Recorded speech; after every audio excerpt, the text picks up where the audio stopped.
بسم الله الرحمن الرحيم الحمد لله نحمده ونستعينه ونستغفره ونعوذ بالله من شرور أنفسنا ومن سيئات أعمالنا من يهده الله فلا مضل له ومن يضلل فلا هادي له ونشهد أن لا إله إلا الله وحده لا شريك له ونشهد أن سيدنا ومولانا محمدا عبده ورسوله صلى الله تعالى عليه وسلم تسليما كثيرا.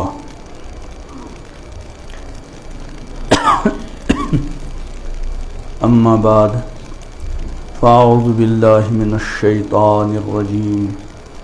بسم الله الرحمن الرحيم. أولم نعمركم ما يتذكر فيه من تذكر وجاءكم النذير.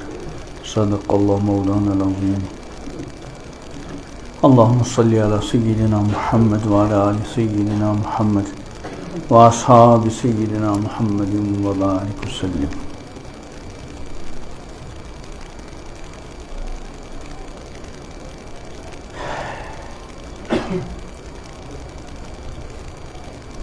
رات بڑی ہوتی جا رہی ہے اور دن چھوٹا. انسان جب آمدنی بڑھتی ہے تو وہ اس زائد آمدنی کے لیے بہتر مصرف کی تلاش میں رہتا ہے. ہمارے گاڑی بڑی گاڑی ہے گاڑی کا نمبر ہے 187 روڈ میں کھڑی ہے. کیا ہے؟ ایک گاڑی ہے پول کے ساتھ 21 کون ہے گاڑی والا؟ 21 تمہاری ہے؟ آپ کی گاڑی ہے؟ جلدی. تو انسان کی آمدنی بڑھتی ہے تو وہ اس کے بارے میں مصرف تلاش کرتا ہے کہ کہاں اس کو لگائے، تجارت میں لگائے، کس چیز میں خرچ کرے. لیکن وقت کے بارے میں ہم اس انداز سے حساس نہیں. مثلا رات ہے، صبح سے بھی تقریباً سوا گھنٹہ رات بڑھ گئی اور مغرب کی طرف سے بھی سوا گھنٹہ رات بڑھ گئی. تقریباً 2.25 گھنٹے سے 2.5 گھنٹے تک رات بڑھ گئی. دن چھوٹا ہو گیا. لیکن یہ جو رات کے 2.5 گھنٹے بڑھ گئے، ہم اس کو کس کام میں استعمال کر رہے ہیں؟ یعنی کسی نہ کسی مقصد میں استعمال ہونا چاہیے. ایک یہ کہ اللہ تعالی نے رات کو آرام کے لیے بنایا ہے. آدمی رات کے اوقات کو آرام میں گزارے ضرورت کے بقدر، وہ بھی اس کا ایک اہم مصرف ہے.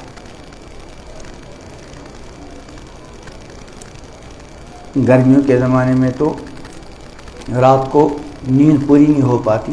اگر آدمی عشاء کی نماز پڑھے گا اور فجر کی نماز باجماعت پڑھے گا تو کم بیش 6 گھنٹے جو ملنے چاہیے تھے وہ نہیں مل پاتے.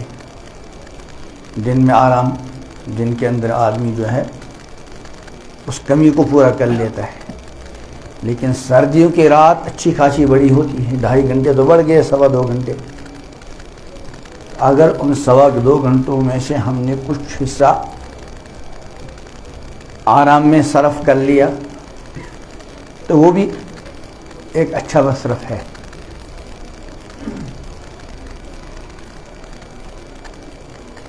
لیکن اس پر عمل کرتے بھی ہیں کہ نہیں؟ اس پر عمل کرنے کا طریقہ کیا ہے کہ انسان عشاء کے بعد فوراً سو جائے. اسی لیے حدیث میں عشاء کے بعد دنیا کی باتیں اور بے فائدہ باتوں سے کیا کیا منع کیا گیا ہے. عشاء کے بعد فوراً کھانا کھا لے اور اچھا عشاء سے پہلے ہی کھانا کھا لے اور سو جائے، اور صبح جتنا سویرے اٹھ سکے اٹھ جانا چاہیے۔ عشاء کے بعد دیر تک جاگنا اور وہ بھی بلا فائدہ، کوئی طالب علم ہو پڑھ رہا ہو، اس کی وجہ سے اس کو 1-2 گھنٹے عشاء کے بعد تک جاگنا پڑا، وہ تو ٹھیک ہے، لیکن بلا ضرورت آدمی جاگے اور اتنا جاگے کہ فجر کی نماز بھی بعض مرتبہ فوت ہو جاتی ہے، قضا ہو جاتی ہے، جماعت چھوٹ جاتی ہے، ایسا نہیں چاہیے۔ رات اچھی خاصی بڑھ گئی ہے، اب تو ہم کو کوشش کر لینا چاہیے کہ اذان سے پہلے اٹھ جائیں، کچھ رکعتیں پڑھیں اور اللہ تعالیٰ سے اپنے لیے مانگے، امت کے لیے مانگے، انسانیت کے لیے مانگے۔ وقت بڑا قیمتی سرمایہ ہے، اس قیمتی سرمایہ کو انسان بے فائدہ ضائع نہ کرے۔ دنیا سے جانے کے بعد اللہ تعالیٰ ہم سے، اللہ کی طرف سے جو پہلا سوال ہم سے ہوگا وہ کس کے بارے میں ہوگا؟ اسی وقت، اسی زندگی کے بارے میں، کہ عن عمری فیما افنا، زندگی جو دی تھی کن کام میں صرف کر لی۔ اس لیے اپنے اوقات کا صحیح استعمال۔ حضرت حکیم الامت تھانوی رحمۃ اللہ علیہ کہ یہ ارشادات جس کا عنوان ہے ہر مسلمان کو رات دن اس طرح رہنا چاہیے، یہ 40 نصیحتیں ہیں اور 40 باتیں ہیں، ان میں 36 باتیں آ چکی ہیں، اب 37 نمبر پہ ارشاد فرماتے ہیں جو محفل خلاف شرع ہو وہاں ہرگز نہ جائے، جو محفل خلاف شرع ہو وہاں ہرگز نہ جائے۔ عام طور پہ آج کل خلاف شرع محفلیں بہت ہوتی ہیں، شادی کی محفل تو خلاف شرع بہت ساری خرابیوں کا مجموعہ ہوتا ہے۔ اسی طرح بہت سارے مواقع پہ ایسی محفلوں کا انعقاد ہوتا ہے جو خلاف شرع ہے۔ ہماری ذمہ داری ہے کہ جہاں تک ہو سکے اگر ہمارے اندر استطاعت ہے اور ایسا موقع ہے کہ ہم خلاف شرع باتوں کو روک سکیں تو ہماری ذمہ داری ہے ان خلاف شرع باتوں کو روکیں۔ امام الانبیاء حضرت محمد عربی صلی اللہ تعالی علیہ وسلم کا فرمان ہے من رأى منکم منکرا فلیغیرہ بیدہ، جو تم میں سے کوئی منکر دیکھے، خلاف شرع کوئی کام ہوتا ہوا دیکھے، خلاف شرع کوئی محفل منعقد ہوتی ہوا دیکھے، تو اگر اس کے اندر استطاعت ہے کہ وہ اس کو ہاتھ سے روک سکتا ہے تو ہاتھ سے روک لینا چاہیے، اور اگر ایسے حالات نہیں ہیں کہ وہ ہاتھ سے نہیں روک سکتا، اگر روک لیا تو ادھر سے رد عمل ایسا ہوگا جس کو میں برداشت نہیں کر پاؤں گا، تو پھر دوسرا درجہ فرمایا فَإِن لَّمْ يَسْتَطِعْ فَبِلِسَانِهِ، کم سے کم خلاف شرع ہوتا ہوا معاملہ اس سے منع کرے۔ اگر ہاتھ سے روکنے کی طاقت نہیں، ہاتھ سے روکنے کی استطاعت نہیں تو کیا کرے؟ منع کرے۔ فَإِن لَّمْ يَسْتَطِعْ فَبِقَلْبِهِ، کبھی کچھ ایسے حالات ہوتے ہیں انسان زبان بھی نہیں کھول سکتا، اگر زبان کھولی تو ادھر سے نقصان کا اندیشہ ہے، تو کم سے کم آخری درجہ کیا ہے؟ اپنے دل سے برا مانے، نہیں کہ خلاف شرع محفلوں کے اندر خود انسان شریک ہو۔ اس لیے بہت زیادہ احتیاط برتنی چاہیے۔ کبھی یہ ہوتا ہے کہ بھائی فلاں جگہ خلاف شرع کام ہو رہا ہے، شادی وغیرہ کے موقع پر اگر نہیں جاؤں گا تو رشتے پہ اثر پڑتا ہے۔ یاد رکھیں جہاں بالکل شریعت کے خلاف کوئی چیز ہوتی ہو وہاں رشتے کو بچا کر اللہ تعالیٰ کو ناراض کرنا یہ ایمان کا تقاضا نہیں. تو اس لیے فرماتے ہیں جو محفل خلاف شرع ہو وہاں ہرگز نہ جائے. نمبر 38 شرم و حیا اور بردباری سے رہے. شرم و حیا ایمان کا اہم ترین شعبہ ہے. امام الانبیاء حضرت محمد عربی صلی اللہ تعالی علیہ وسلم نے ارشاد فرمایا الایمان بضع و سبعون شعبہ. ایمان کی کچھ اوپر 70 شاخیں ہیں. ان میں افضل اور بنیادی شاخ کیا ہے؟ لا الہ الا اللہ وادناها اماطۃ الاذى عن الطریق. اور سب سے آخری شاخ کیا ہے؟ کم درجے کی، کہ راستے میں کوئی تکلیف دہ چیز ہو اس کو ہٹایا جائے. اور اس کے بعد ارشاد فرمایا والحیاء شعبۃ من الایمان. حیا ایمان کا اہم ترین شعبہ ہے. بلکہ امام الانبیاء حضرت محمد عربی صلی اللہ علیہ وسلم نے ارشاد فرمایا حیا اور ایمان ان کے درمیان ایک خاص تعلق ہے. جب ایک چیز چلی گئی تو دوسری بھی جائے گی ساتھ. تو اس لیے ہر ایمان والے بندے کو ہمیشہ اپنے اندر شرم و حیا کو برقرار رکھنا چاہیے. امام الانبیاء حضرت محمد عربی صلی اللہ تعالی علیہ وسلم کے بارے میں آتا ہے کہ آپ کے اندر جو شرم و حیا والا وصف تھا، اس وصف کو بیان کرنے کے لیے علماء نے جو الفاظ تعبیر کیے ہیں وہ یہ کہ حضور علیہ السلام زیادہ شرم و حیا والے تھے اس لڑکی کے مقابلے میں جو ابھی پردے کے اندر ہو، یعنی غیر شادی شدہ جو بیٹی ہوتی ہے وہ شرم و حیا میں ضرب المثل مانی جاتی تھی. اس لیے شریعت نے اس کے اس شرم حیا کا اس درجے لحاظ رکھا ہے کہ جب نکاح کے لیے ولی پوچھنے کے لیے جاتا ہے، جب نکاح کرنا ہوتا ہے تو لڑکی تو مجلس نکاح میں نہیں ہوا کرتی، اسے اجازت لینے کے لیے کوئی جاتا ہے، اس کا والد جائے کوئی اور جائے. لڑکا اسے جب پوچھا جائے گا تو لڑکے کا زبان سے اقرار کرنا لازمی ہے، زبان سے کہہ دیں ہاں میری طرف سے کیا ہے اجازت. لیکن لڑکی کو بولنے پر مجبور نہیں کیا جائے گا. اگر لڑکی خاموش رہ گئی تو کہنا اس لڑکی کا خاموش رہنا یہ کیا ہے اجازت. تو غرض ہے کہ شرم و حیا ایمان کا اہم ترین شعبہ ہے. اس لیے کسی بھی بندے کو اور کسی بھی بندی کو کوئی ایسی حرکت اور کوئی ایسی بات زبان سے نہیں نکالنی چاہیے اور کوئی ایسی حرکت نہیں کرنی چاہیے جو شرم و حیا کے کیا ہو خلاف.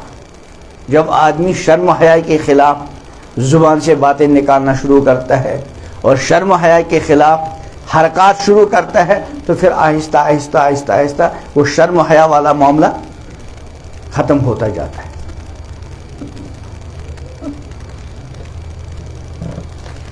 آگے فرماتے ان باتوں پر مغرور نہ ہو کہ میرے اندر ایسی خوبیاں ہیں. اگر اللہ نے کوئی خوبی عطا کی اس کو اللہ تعالیٰ کی نعمت سمجھے، اللہ کا احسان سمجھے اور اس پر اللہ تعالیٰ کا شکر ادا کرے اور اس بات کا استحضار رکھے کہ جو اللہ خوبیوں کے دینے پر قادر ہے وہ لینے پر بھی قادر ہے. اسی لیے انسان کے اندر جو رذائل ہوتے ہیں ان رذائل میں ایک چیز ہے عجب. عجب کے معنی کیا ہے؟ خود پسندی. ایک ہے تکبر اور دوسری چیز کیا ہے؟ عجب. تکبر میں دوسرے کے ساتھ تقابل ہوتا ہے کہ اپنے کو دوسرے سے بہتر سمجھتا ہے اور دوسرے کو اپنے سے کیا سمجھتا ہے؟ کم تر. اس کا نام تو ہے تکبر.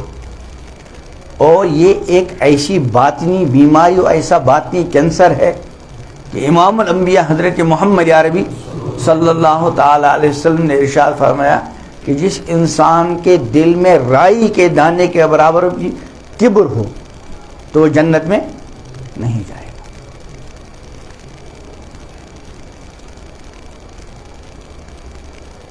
تو تکبر سے اپنے آپ کو بچانا چاہیے.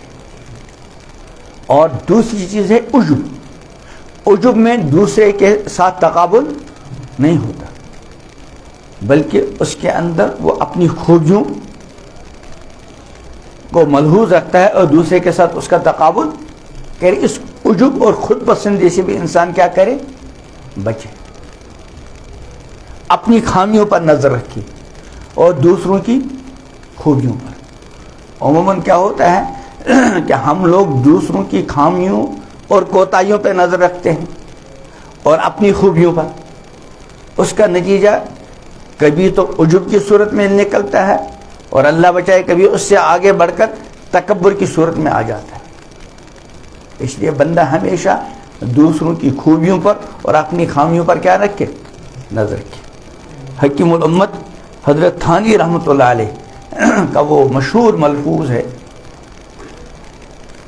فرماتے ہیں کہ میں ہر مومن کو حالن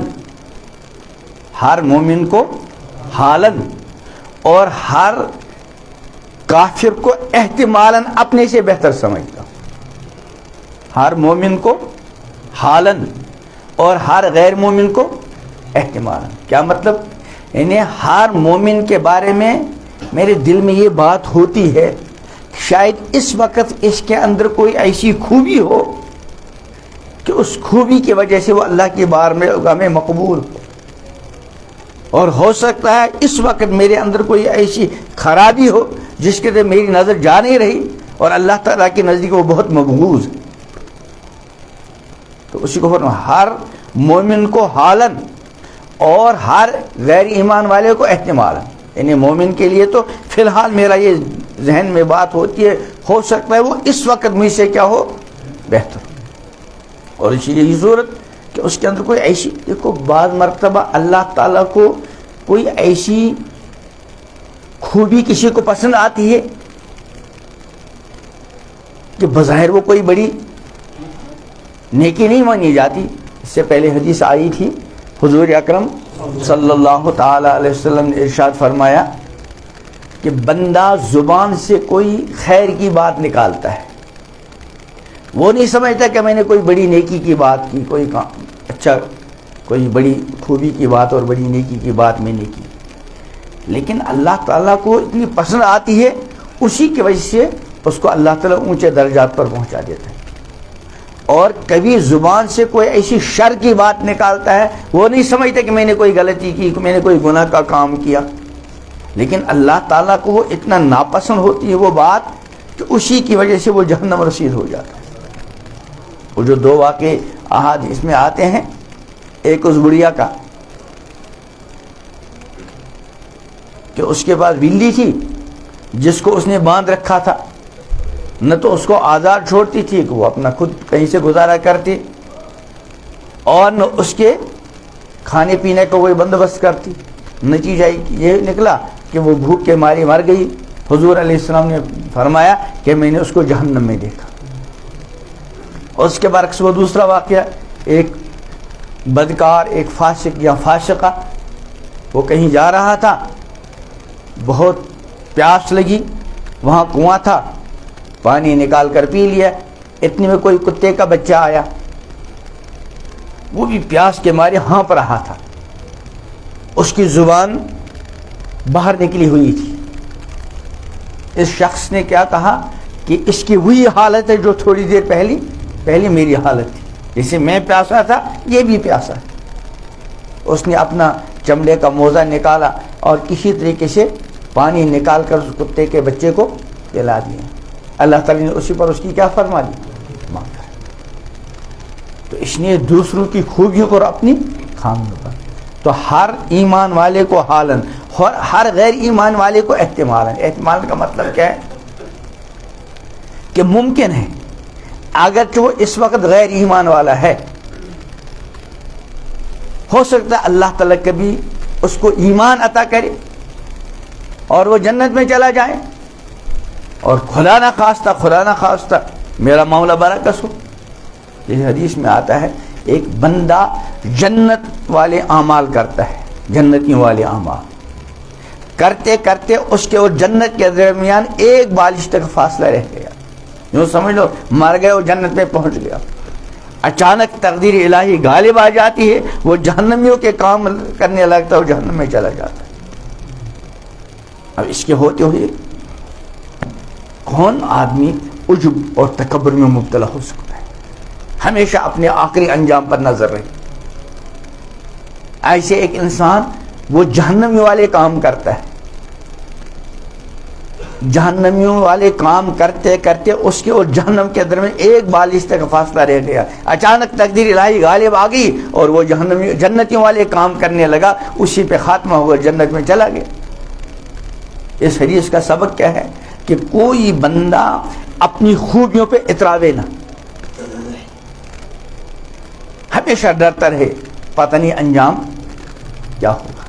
اللہ سے امید اچھی رکھے، اللہ تعالیٰ سے اچھا انجام مانگتا رہے، لیکن ساتھ ساتھ ڈرتا بھی رہے، نڈر نہ رہے.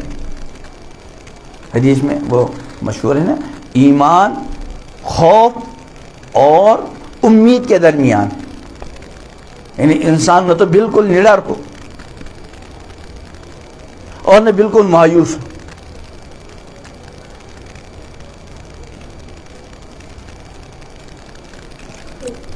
تو کیا فرمایا؟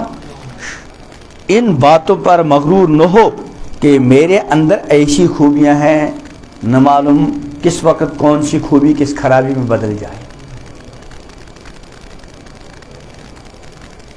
40ویں بات کیا ہے؟ اللہ تعالیٰ سے دعا کیا کرے کہ نیک راہ پہ قائم رکھے. نیک راہ،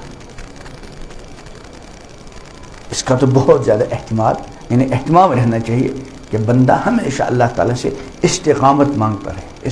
امام الانبیاء حضرت محمد عربی صلی اللہ علیہ وسلم کی ایک دعا، اللہم یا مقلب القلوب ثبت قلبی علی، اے دلوں کے پلٹنے والے میرے دل کو اپنے دین پر مضبوطی کے ساتھ جمائے رکھ.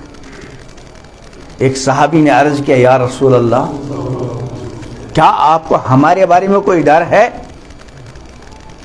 انہیں بظاہر کہنا چاہیے تھا کہ آپ اپنے بارے میں یہ دعا کرتے ہیں، لیکن ادب کا تقاضا کیا تھا؟ یوں عرض کیا، کیا آپ کو ہمارے بارے میں کوئی ڈر ہے کہ آپ ایسی دعا کر رہے ہیں؟ اور حضور صلی اللہ علیہ وسلم بہت ساری دعائیں بھی حضرت مفتی صاحب نے فرمایا تھا چمبر میں کہ حضور علیہ السلام بہت ساری ایسی دعائیں فرماتے تھے جن کی بظاہر آپ کو ضرورت نہیں تھی، لیکن امت کی تعلیم کے لیے.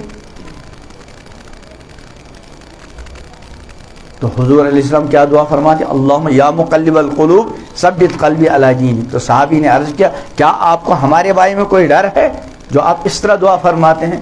تو آپ نے ارشاد فرمایا کہ تمام بنی آدم کے قلوب اللہ کی 2 انگلیوں کے درمیان، جدھر چاہتا ہے پلٹ لیتا ہے، پھیر دیتا ہے. اس نے اللہ تعالیٰ سے ہمیشہ دین پر استقامت کی دعا کیا کرے. اپنے لیے مانگے، اپنے گھر والوں کے لیے مانگے، اور اپنی قیامت تک کے آنے والی نسلوں کے لیے مانگتا ہے. مانگنے میں کون سا خرچہ ہوتا ہے؟ یقین کے ساتھ مانگے اور اس امید کے ساتھ مانگے کہ اللہ میری دعاؤں کو ضرور قبول کریں گے، اور اس یقین کے ساتھ کہ میری دعاؤں کا اثر مجھ پر بھی ہوگا، میرے حق میں بھی یہ دعائیں اثر کریں گی، میری اولاد کے حق میں بھی، اور میری قیامت تک کے آنے والی نسلوں کے حق.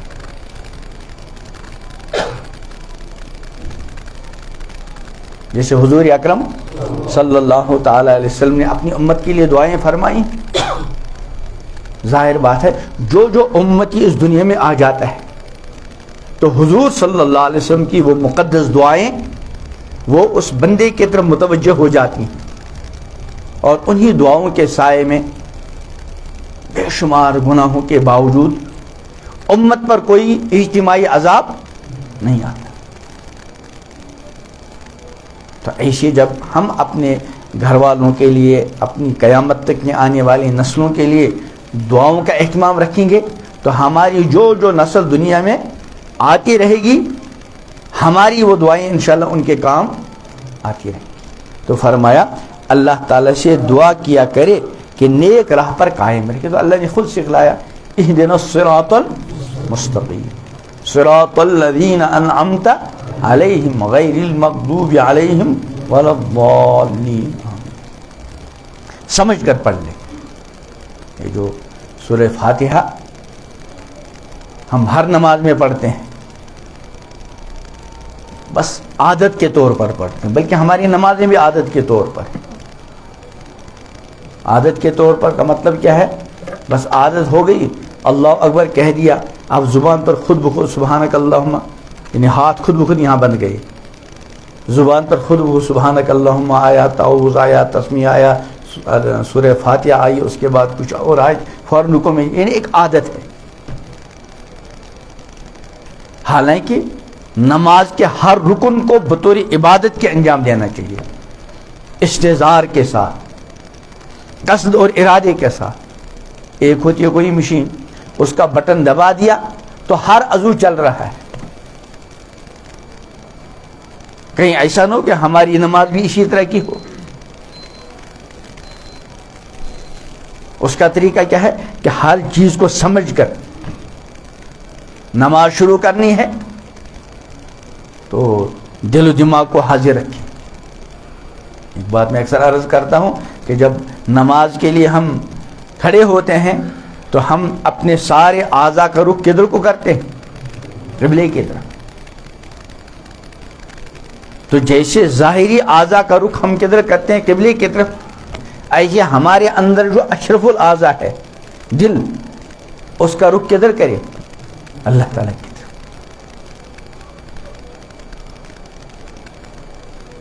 جب دل کا رخ ٹھیک ہو گیا اب کہے اللہ اکبر، اور یہ اللہ اکبر بھی سمجھ کر کہے، سمجھ کر اللہ اکبر، اللہ کی عظیم کبریائی اور بڑائی کے استحضار کے ساتھ اللہ اکبر۔ پھر ہاتھ باندھے، اس کے بعد سبحانک اللہم پڑھے، تعوذ پڑھے، تسمیہ پڑھے، امام نہ ہو تو سورہ فاتحہ۔ اور سورہ فاتحہ کے بارے میں وہ جو حدیث آئی ہے، حدیث قدسی، اللہ جل شانہ فرماتے ہیں کہ میں نے نماز کو اپنے اور اپنے بندے کے درمیان تقسیم کر لیا، اور میرے بندے کے لیے وہ ہے جو اس نے کہا۔ پھر تفصیل آئی ہے کہ بندہ جب پڑھتا ہے الحمدللہ رب العالمین تو اللہ کی طرف سے جواب ملتا ہے حمدنی عبدی، میرے بندے نے میری تعریف کی۔ الرحمن الرحیم، اللہ کی طرف سے فوراً جواب ملتا ہے میرے بندے نے میری ثنا بیان کی۔ مالک یوم الدین، اللہ کی طرف سے جواب ملتا ہے مجدنی عبدی، میرے بندے نے میری بزرگی بیان کی۔ اس کے بعد ایاک نعبد و ایاک نستعین، تو اللہ فرماتے ہیں جل شانہ ھذا بینی و بین عبدی ولعبدی ما سأل، یہ میرے اور میرے بندے کے درمیان، یعنی ایاک نعبد، ہم تیری ہی عبادت کرتے ہیں، تو عبادت کس کے لیے؟ اللہ کے لیے۔ و ایاک نستعین، اور آپ ہی سے مدد مانگتے ہیں، تو مدد کس کے لیے مانگ رہے ہیں؟ اپنے لیے۔ تو اللہ فرماتے ہیں یہ میرے اور میرے بندے کے درمیان ہے۔ وَلِعَبْدِ مَا سَأَلَ، اور میرے بندے کو وہ مل گیا جو اس نے مانگا۔ اور بندے نے کیا مانگا؟ ایاک، آپ سے مدد طلب کرتا ہوں۔ اس کے بعد جب بندہ پڑھتا ہے اہدنا الصراط المستقیم صراط الذین انعمت علیہم غیر المغضوب علیہم ولا الضالین، اللہ کی طرف جواب ملتا ہے ھذا لعبدی، یہ میرے بندے کے لیے ہے، اور میرے بندے کے لیے وہ ہے جو اس نے مانگا۔ تو اہدنا الصراط المستقیم عظیم الشان دعا جو خود اللہ تعالی نے بندوں کو سکھلائی، اور ہم ہر رکعت میں پڑھتے ہیں، اگر امام کے پیچھے نہ ہو ہر رکعت میں پڑھتے ہیں، اور امام ہو تو وہ ہماری طرف سے پڑھتا ہے، ہم آخر میں آمین کہہ دیتے ہیں تو اس میں شریک ہیں۔ لیکن اب ہر بندہ اپنی جگہ سوچے کہ میں اس الحمد شریف کو عادت کے طور پر پڑھتا ہوں یا عبادت کے طور پر، دعا کے طور پر۔ اللہ کی حمد کے طور پر.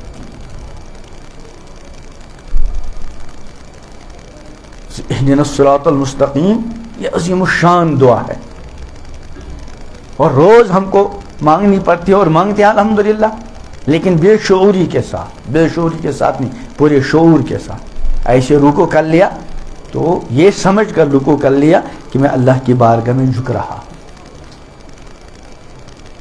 پھر رکوع کے اندر جو سبحان ربی العظیم پڑھے تو سمجھ کر پڑھے، اور اس کے بعد پھر سب سے اہم رکن سجدے کا نمبر آتا ہے. اللہ اکبر کر کے سجدے میں گیا تو میں کبھی اس کو ان الفاظ میں تعبیر کرتا ہوں کہ ایک ہے اپنی پیشانی کو زمین پر رکھنا، ایک ہے یہ تصور، اور ایک ہے اللہ تعالیٰ کو سجدہ کرنا، اللہ کی بارگاہ میں سجدہ ریز ہونا. تو اس استحضار کے ساتھ اپنی پیشانی سجدے میں رکھے کہ میں اللہ کی بارگاہ میں سجدہ ریز ہوں. میری پیشانی نے اللہ کی بارگاہ میں سجدہ کیا، میری ہتھیلیوں نے کیا، میرے گھٹنوں نے کیا، اور میری پیر کی انگلیوں نے کیا. یہ اعضاء جھک گئے نا. اب اندر دیکھنا ہے دل بھی جھک گیا کہ نہیں، اور دل کے جھکنے کا کم سے کم یہ تو مطلب نکلنا چاہیے نا کہ بھائی دل کو پتہ چلے کہ میں اللہ کی بارگاہ میں اس وقت سجدہ ریز ہوں. کتنی بار ایسا ہوتا ہے کہ ہم نے اللہ اکبر کہنے کے بعد نماز شروع کی اور سلام پھیرا، لیکن اس پوری نماز کے دوران بعض مرتبہ نہ قیام میں اللہ یاد آیا، نہ رکوع میں اللہ یاد آیا، نہ تحیات میں اللہ یاد آیا، نہ سجدے میں اللہ یاد آیا. حالانکہ نماز اس لیے تھی کہ نماز میں اللہ ہی یاد رہے، کوئی اور یہاں اللہ ہی یاد رہے تو دور کی بات، اللہ ہی یاد نہیں آتا. اللہ معاف کریے اس کہنے کو، اللہ ہی یاد نہیں آتا اور پتہ نہیں کیا کیا یاد آتا ہے. جو کہ حدیث میں آتا ہے نا، ایک بندہ نماز پڑھتا ہے اس کی نماز کا 10واں حصہ قبول ہوتا ہے، دوسرا بندہ نماز پڑھتا ہے اس کا 1/4، کوئی بندہ نماز پڑھتا ہے اس کی نصف نماز قبول ہوتی ہے، کوئی خوش نصیب ایسا اس کی پوری نماز، اللہ ہماری بھی نمازوں کو قبول کر لے. اور کوئی بندہ ایسا ہوتا ہے کہ اس کی نماز کو پرانے کپڑے پر لپیٹ کر منہ پہ مارا جاتا. اللہ میرے گناہوں کو بھی معاف کر دے، اللہ ہماری نمازوں کو حقیقی نماز بنا دے، حقیقی نماز. دیکھو طالب علم جب درجے میں ہوتا ہے، کلاس میں ہوتا ہے، تو پوری توجہ کس کی طرف ہوتی ہے؟ استاد کی طرف. اور جب کوئی استاد دیکھتا ہے کہ فلاں طالب علم بڑی توجہ کے ساتھ میرے لیکچر کو اور میری تقریر کو سنتے ہیں، تو وہ طلبہ اس استاد کے خاص منظوری نظر ہو جاتے ہیں. وہ استاد بھی ان کی طرف خاص توجہ رکھتا ہے، بار بار ان کو دیکھتا ہے، بار بار ان کو مخاطب بناتا ہے. تو یہ جو نماز ہے یہ ہمارے لیے سمجھانے کے لیے عرض کروں، یہ بندگی کا پیریڈ ہے. جب آپ کا گھنٹہ لگ جاتا ہے جس کو آپ پیریڈ کہتے ہیں، تو سب کچھ چھوڑ چھاڑ کر کہاں آتے ہیں؟ کلاس میں، پوری توجہ کے ساتھ. اب جب بندگی کا پیریڈ لگ گیا، فوراً دیکھیے جو اچھے پڑھنے والے ہوتے ہیں، اچھے پڑھنے والے، اگر استاد سامنے ہوتا ہے اور طلبہ کی تعداد اچھی خاصی ہوتی ہے، جو شوقین اچھے طلبہ ہوتے ہیں وہ پیچھے رہتے ہیں، آگے رہتے ہیں، آگے بڑھنے کی کوشش کرتے ہیں. اور ہونا چاہیے، ان کی توجہ زیادہ رہتی ہے استاد کی طرف، اور استاد کی توجہ بھی ان کی طرف زیادہ رہتی ہے. ایسے ہی بندہ مومن جب بندگی کے واسطے اللہ کے گھر میں آ گیا تو حتی امکان کوشش کرے پہلی صف میں آ جائے. حدیث میں آتا ہے کہ اللہ کی رحمت سب سے پہلے امام کی طرف متوجہ ہو جاتی، اس کے بعد اس کے پیچھے جو مقتدی، پھر دائیں، پھر بائیں، پھر دائیں، پھر اسی طرح پھر ہوتے ہوتے دوسری صف، تیسری صف، چوتھی صف. تو جیسے ہم کلاس میں ہوں تو ہماری پوری توجہ استاد کی طرف ہوتی ہے. اس سے زیادہ جب نماز کے لیے کھڑے ہوں، رکوع قیام میں ہوں، رکوع میں ہوں، سجدے میں ہوں، تو ہم سراپا توجہ، جتنا ہم اللہ کی طرف متوجہ ہوں گے اللہ تعالیٰ کی عظیم الشان ذات اپنی شان کے مطابق ہماری طرف متوجہ ہوتی ہے۔ اور یہ دیکھو استاد جو ہوتا ہے نا، وہ بیک وقت سارے طلبہ کی طرف توجہ نہیں کر سکتا، سب کو نہیں دیکھ سکتا، لیکن اللہ کی شان وہ وراء الورا ہے، وراء الورا ہے، وراء الورا ہے۔ اگر ساری دنیا کے لوگ ایک وقت نماز میں سب اللہ کی طرف متوجہ ہیں، اللہ سب کی طرف یکساں متوجہ ہو جائیں گے، ان کے لیے کوئی مسئلہ نہیں۔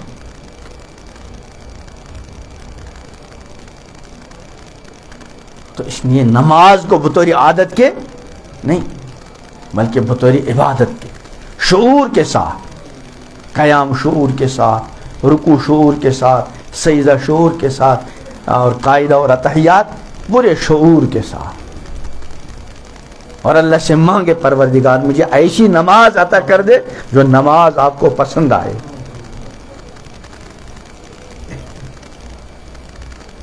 ہماری بندگی روزانہ جو ظاہر ہوتی ہے تو کس سے ہوتی ہے؟ نماز ہی ایسی عبادت ہے جسے ہم روزانہ دن میں 5 مرتبہ اللہ تعالیٰ نے لازم قرار دیا ہے کہ عملاً اپنی بندگی اور میری الوہیت اور معبودیت کا عملی مظاہرہ کرو، اور خود طریقہ بتایا اللہ نے، جگہ متعین کی۔ ایسا بندہ ہے وہ جو نماز ہی نہیں پڑھتا، اور کیسے ہم جو نماز پڑھنے والے ہیں بس ایک عادت پوری کر لی، لیکن نماز کی جو حقیقت ہے اور نماز کی جو روح ہے۔ ایک بات بیچ بیچ میں عرض کیا کرتا ہوں کہ آدمی جب کوئی کام شروع کرتا ہے تو جو اس کام میں وہ آگے بڑھتا ہے تو اس کام کے اندر صفائی آ جاتی ہے، وہ اس کام کو دن بدن اچھے سے اچھے انداز میں انجام دیتا ہے۔ لیکن کیا معاملہ ہے کہ اگر ہم کو 20 سال نماز پڑھتے ہوئے ہو گئے، 20 سال پہلے جس طرح ہم نے نماز شروع کی 20 سال گزرنے کے بعد بھی اسی طرح،